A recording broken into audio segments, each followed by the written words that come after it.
Des hommes ont été brutalisés, enchaînés, transportés par milliers vers d'autres continents. Des femmes ont été violentées et violées par milliers. Oui, la traite négrière a fait son premier contact avec la Guinée au XVe siècle.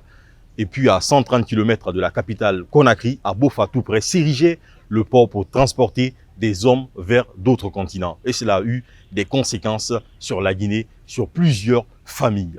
Oui, des familles aujourd'hui qui, parmi eux certaines, reviennent sur le continent africain pour connaître leur origine. Pour en parler, nous recevons un historien dans cette émission, pour parler de toute cette histoire, de parler de toute cette brutalité qu'a connue les Guinéens. Comment est-ce qu'ils ont été transportés, dans quelles conditions, et tous ces moments difficiles pour l'histoire de notre pays, qui est la traite négrière. Pour en parler, nous recevons Dr Bamba, qui est le chef de département Histoire à l'Université Générale Lansana Conté dans votre émission ici en Guinée. Encore une fois encore, bienvenue à tous. Docteur, bienvenue dans cette émission. Merci. Et merci de nous recevoir au sein de cette grande université, Université Générale Lansana Conté. Merci beaucoup. Comme je le disais dans cette émission, nous allons nous intéresser à la traite négrière. Oui. Depuis le collège déjà, en Guinée ici, on nous parle de traite négrière. Oui, naturellement. Quand on nous parle de traite négrière au collège, on a l'impression qu'on nous raconte un récit. C'est tellement passionnant qu'on oublie en fait que cela a eu des vraies conséquences sur le continent africain, sur la Guinée également, parce que la Guinée aussi a été est passée par là comme beaucoup d'autres pays africains. Quel a été le premier contact de la Guinée avec la traite négrière? Et par quelle partie de la Guinée la traite négrière est passée? Voilà, c'est ça la question. Je remercie M. Guirassy. La traite négrière, c'est ce fameux commerce. C'est cette activité qui a fait de l'homme noir une marchandise. Oui, elle est enseignée à tous les niveaux d'études, mais avec des niveaux d'appréciation différents. Elle a commencé dès le XVe siècle, partout en Afrique, et au même moment, à des degrés différents tout au début, mais dans le cas guinéen, elle a commencé par la Basse-Côte, à cause de son ouverture sur l'océan Atlantique. Voilà. D'accord. La Basse-Côte, on nous parle de Boffa. On nous parle également de Conakry, si je ne m'abuse, pardon. Oui. Donc, quel a été le premier rapport, en fait? Parce qu'on nous dit aussi que les premiers Blancs à mettre le pied sur le sol guinéen, c'était des Portugais. Après, il y a eu des Anglais, des Français aussi. Et les Portugais, au début, c'était pour faire du commerce, tout simplement. Vendre de l'huile d'olive, beaucoup d'autres choses qu'ils étaient venus vendre avant que cela ne se transforme à l'exploitation de l'homme ou bien à l'achat de l'homme en tant qu'esclave. Donc, est-ce que vous pouvez nous parler de ce contact déjà avec Boffa et s'il faut avec Conakry aussi? Bien. Les pays côtiers dans l'ensemble ont été les portes d'entrée des grands explorateurs qui sont lancés à la conquête du monde. Et les Portugais font partie des tout premiers Européens qui ont accosté dans les différentes côtes guinéennes. Le cas de Boffa est plus illustratif, mais aussi le cas de Kakande, qu'on appelle Rio Nunez. Bokeh, Rio Nunez. Tout au début, comme vous venez de le rappeler, ils nous ont apporté des pacotilles. Ils échangeaient avec certains produits locaux et ils importaient d'autres. Mais à partir du moment que ces côtes étaient découvertes, en contact avec ces populations négroïdes ou noires, dès que le besoin de main-d'œuvre s'est posé à ceux-là qui ont découvert le continent américain, comme les Américains de souche, les Amérindiens, supportaient presque pas les exigences des travaux forcés par rapport à la mise en valeur des plantations ou dans les mines d'or, etc., etc., ils ont trouvé sur les côtes africaines cette population rigide, plus résistante et à climat bien, qui s'adapte à tous les climats. Et dès qu'ils ont expérimenté la présence de ces premiers Africains sur le continent africain, bref, tous les pays européens qui étaient vers le Nouveau Monde, notamment l'Amérique, ils ont donné une certaine valeur à l'exportation de l'homme noir, considéré comme un homme plus résistant et qui s'adapte plus facilement à tous les climats de par le monde, d'où le besoin désormais de capturer l'homme noir à travers la complicité d'abord des riverains guinéens et africains en général. La complicité. La complicité, oui. C'est-à-dire? Eh bien, vous savez, l'étranger, quand il vient chez toi, il passe toujours par quelqu'un de la maison pour rentrer. C'est qu'il soit portugais ou anglais ou français, ils ont eu des contacts le long des côtes. C'est pourquoi d'ailleurs, vous trouverez tout au long des préfectures côtières de la Guinée, vous trouverez certaines localités qui portent les noms de ces Portugais-là. Quand je te parle le fleuve Rio Nunez ou le Rio Pongo, Pongo, ça c'est rivière d'échange. Et de l'autre côté, Rio Nunez, qui a pris le nom d'explorateur Tristan Nunez. Donc, ce commerce, au début, échange de produits contre produits, s'est transformé en un commerce dévastateur. Vous pensez que est-ce que le pays Guinée existait à cette époque? Eh bien, le pays Guinée, en tant que nom, n'existait pas, mais il existait en tant que territoire composé de différents royaumes. Si nous prenons la côte, nous avons le royaume côtier, composé des clans Baga, des clans Nalou, Landouman, des clans Miki-Forêt. Et de la Guinée continentale, vous avez le Fouta, vous avez, comment dirais-je, la Haute-Guinée, la Guinée forestière. Exactement. Donc, le nom Guinée est venu plus tard avec l'installation de la colonisation. Ce n'est pas l'objet du débat. Sinon, c'est les Français qui ont baptisé ce territoire de Guinée française et dépendance. D'accord. Voilà. Nous allons quand même toucher forcément l'esclavage. Voilà. Voilà. Et nous parlons de ce premier contact avec la Guinée, mais on sait quand même, vous avez parlé des organisations, des royaumes qui existaient en Guinée. Ah oui. Ça veut dire qu'il y avait une organisation déjà assise. Les gens qui sont venus pour faire la traite des grillés, ils sont pas venus trouver des sauvages. Il y avait des organisations dans le Fouta théocratique, en Basse-Côte, il y avait une organisation, il y avait une organisation en Haute-Guinée. Mais comment est-ce que on peut comprendre que ces gens-là viennent quand même prendre des esclaves ici pendant que il y avait des grands hommes quand même dans ce pays? Je vous remercie. La période dont nous parlons, le 15e, 16e, 17e, 18e et 19e siècle,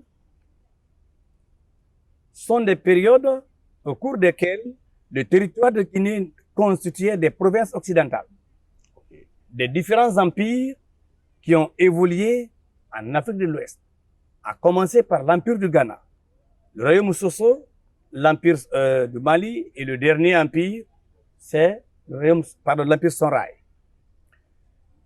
Le territoire où nous vivons aujourd'hui n'était pas identifié comme tel de Guinée, non, mais appartenait à la gestion politique, économique et voire même socio-culturelle de ces différents empires.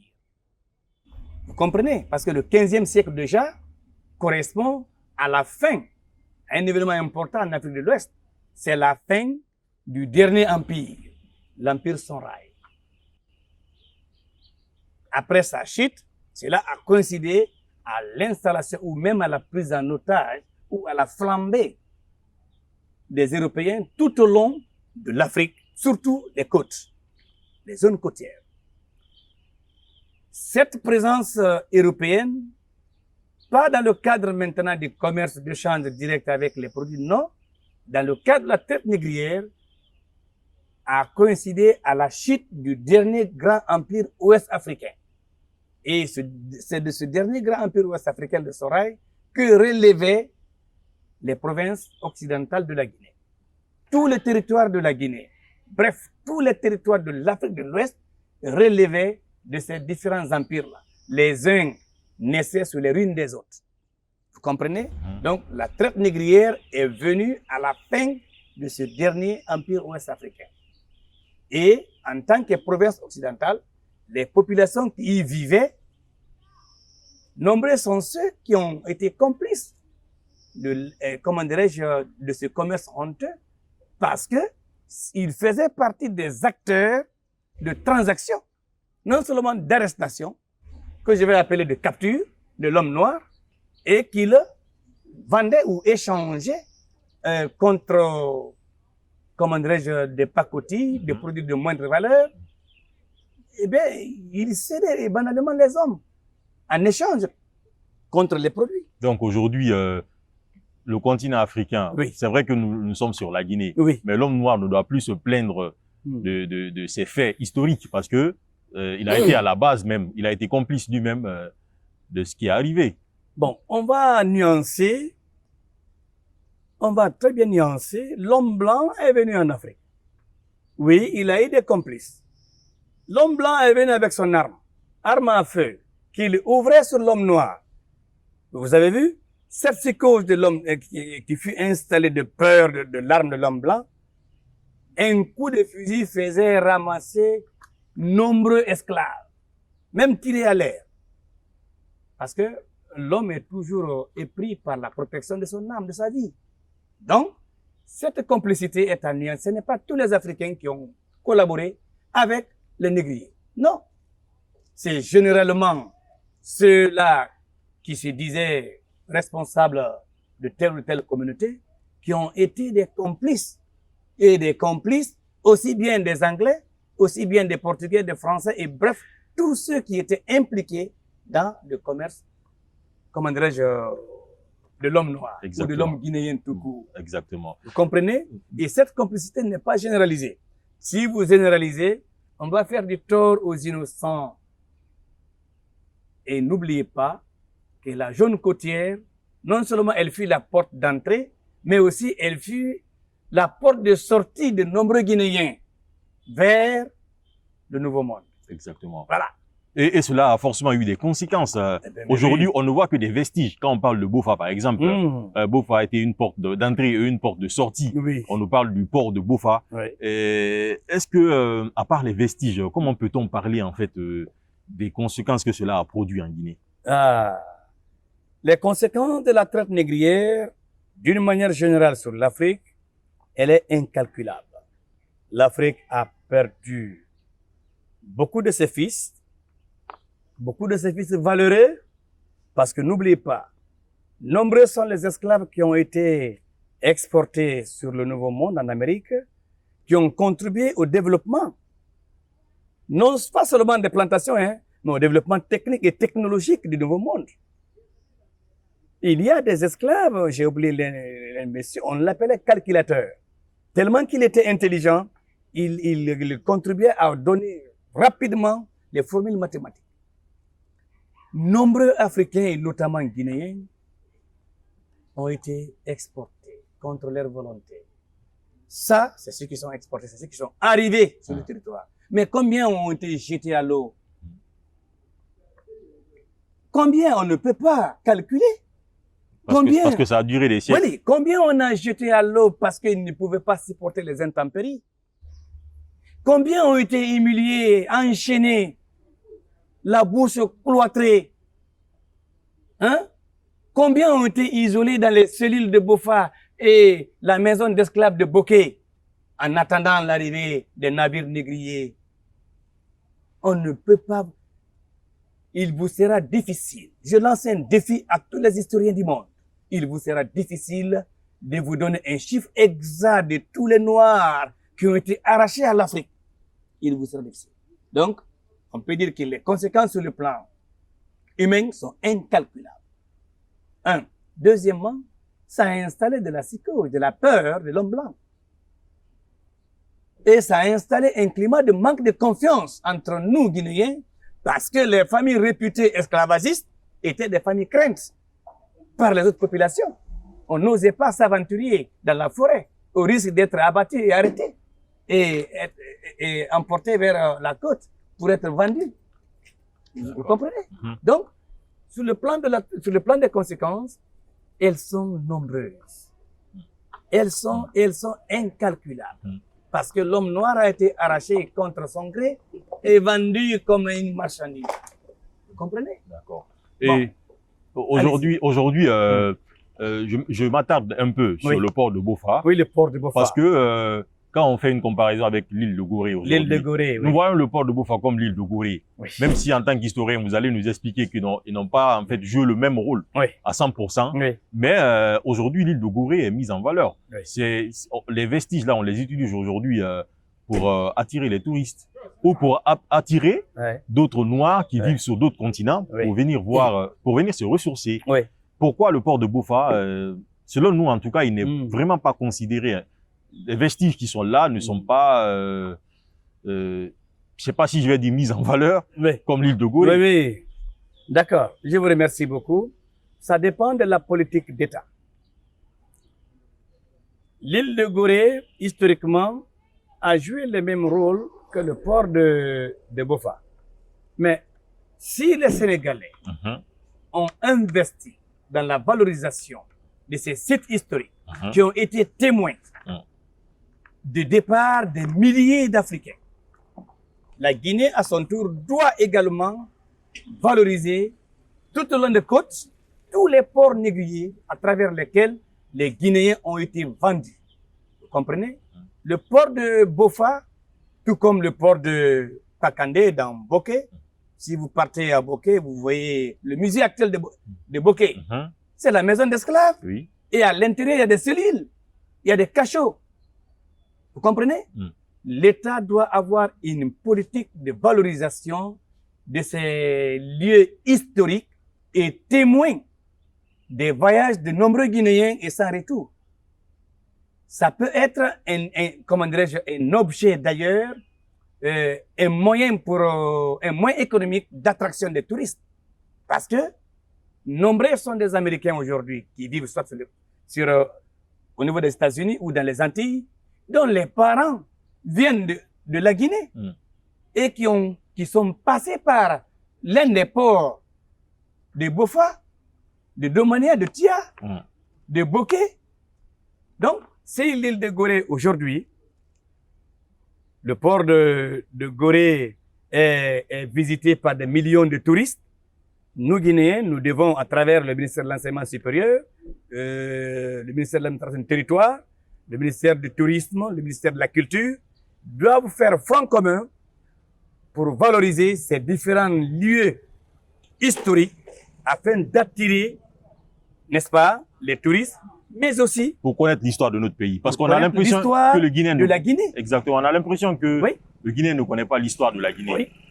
Qu'est-ce que vous pensez de cela? Est-ce que vous êtes de ceux-là qui pensent que en Guinée, nous ne connaissons pas vraiment notre histoire? Je ne suis pas le seul. D'ailleurs, je vous apprends que je suis le chargé du cours Histoire de Guinée, des origines à l'indépendance, ça fait 15 ans, au département d'histoire. À l'enseigner, je me rends compte que les jeunes qui viennent ignorent tout de la Guinée. Parce que chez nous, tout est politisé, alors que l'histoire est la crème d'une nation. C'est la sève d'un peuple. Quand on ignore son passé, on va bricoler son présent et l'avenir sera tripoté. Exactement. Donc, l'histoire de la Guinée est peu connue par la génération actuelle. C'est pourquoi d'ailleurs, je conseille à l'État, notamment les 3 ministères en charge de l'éducation, doivent instaurer une dose importante d'enseignement de l'histoire de la Guinée à tous les niveaux d'études. C'est bricolé. Surtout faire visiter ces endroits aux jeunes élèves. Ces endroits aux jeunes élèves. Dès au collège ou à l'école primaire, faire visiter, c'est très important. Organiser des semaines touristiques, voire même des mois touristiques scolaires dans les différents établissements. Et puis, la Guinée a été, ou le continent africain a été divisé après. Oui. Voilà, on parle de la conférence de Berlin. Oui, oui, oui. La Guinée a été longtemps sous la main des Français. Oui. Mais il y a eu une forte résistance en Guinée. Oui. Dans toutes les régions presque, il y a eu des résistances. Oui, oui. Est-ce qu'on peut parler en fait on nous raconte des récits, parfois c'est extraordinaire. Oui. Quand on dit que Samori Touré a été l'un des résistants les plus farouches, c'est dit légèrement, mais il a résisté 18 ans. Oui, 18 ans. Ce sont pas de simples récits. Oui. La Guinée donc a résisté face à la pénétration. Elle a non seulement résisté, c'est pourquoi avant de répondre à votre question, je conseille la réécriture de l'histoire de Guinée. Elle n'est pas écrite? Elle est écrite. L'essentiel de l'histoire de Guinée, elle a été écrite par les colons, les administrateurs coloniaux, les commandants blancs et les archives en font foi. L'arabe a été écrite en Guinée avant l'arrivée des Blancs. Oui. Il y en a qui disent le caractère arabe, okay, emprunté par l'État, par comment dirais-je, nos parents du Fouta, exactement, pour écrire leurs pensées. Mais je veux dire que l'histoire de la Guinée, elle a été, l'essentiel, est écrite par les administrateurs coloniaux. Les archives en font foi. Aujourd'hui, l'histoire de Guinée, il y a nécessité de la réécrire. Elle doit être débarrassée de toute connotation politique, ethnique, religieuse et régionaliste. Pour répondre à votre question, la résistance en Guinée, elle a eu lieu au niveau des 4 coins de ce pays. Et le cas de Samori est plus illustratif parce que c'est lui qui a fait la plus grande et la plus longue résistance en Afrique de l'Ouest, mais aussi en Guinée contre la pénétration coloniale. Les 18 années, selon certains, 17 ans selon d'autres, ne sont pas 18 mois. Et nous connaissons l'arsenal militaire devant lequel il a résisté avec son armée. Donc, les Guinéens n'ont pas accueilli à bras ouverts les concurrents français. Ils ont résisté parce qu'ils ont compris que la présence des Blancs, notamment des Français, est une menace contre leur liberté, contre leur souveraineté. C'est pourquoi, au niveau des 4 réseaux naturels de la Guinée, des résistances ont été opposées face à la pénétration coloniale.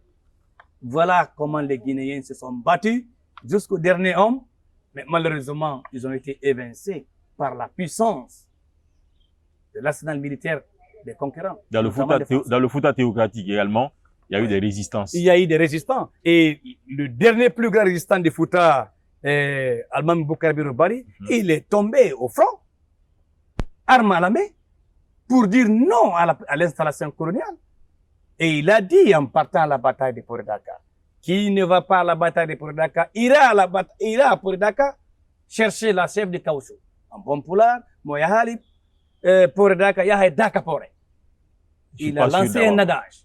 Je suis pas sûr à l'armée du Fouta théocratique, compte tenu de l'enjeu, de l'importance capitale de cette bataille qui a opposé Boukarbiro et sa troupe aux Français. Mais finalement, tous les résistants guinéens sont tombés. Finalement, ils ont été tous écrasés et les raisons sont connues. Il n'y a pas eu d'unité entre les résistants africains de façon générale et de façon particulière de la Guinée. Boukarbiro s'est battu seul contre les Français, Samori également, et Djebel Atoba Pivi, la même chose, Kizika Baketa, la même chose, Dina Salif, on n'en parle pas. Donc, s'il y avait eu cohésion, union, non seulement en termes d'effectifs militaires, mais aussi en termes de technicité militaire, je ne sais pas si la colonisation allait vaincre. Mais est-ce qu'il était possible de créer cette union à cette époque, vu l'organisation même du territoire? Eh bien, bon, vous savez, l'histoire, elle est têtue, hein. Et à chaque période, son histoire. Nous parlons d'un pan important de l'histoire de la Guinée. La période dont on parle était caractérisée par les royaumes. Et chaque royaume tenait mordicus à ses limites. Bien qu'il y a eu par endroits des relations diplomatiques, comme l'état de Samori et l'état de Fouta théocratique, il y avait une relation solide. Pour preuve, à la bataille de Poredaka, le dernier sofa avec lequel Almami Boukarbiro est tombé était un sofa de Samori. Je défie n'importe qui me dira le contraire. Donc, en gros... Ça, c'est une preuve des relations diplomatiques sur le plan militaire entre Samori et l'état théocratique de Fouta Diallo. En gros, ils se sont tous battus pour un bien commun, Oui, un bien commun, mais de façon en rang dispersé. la Guinée. Voilà, la Guinée. En rang D'accord. dispersé. Super.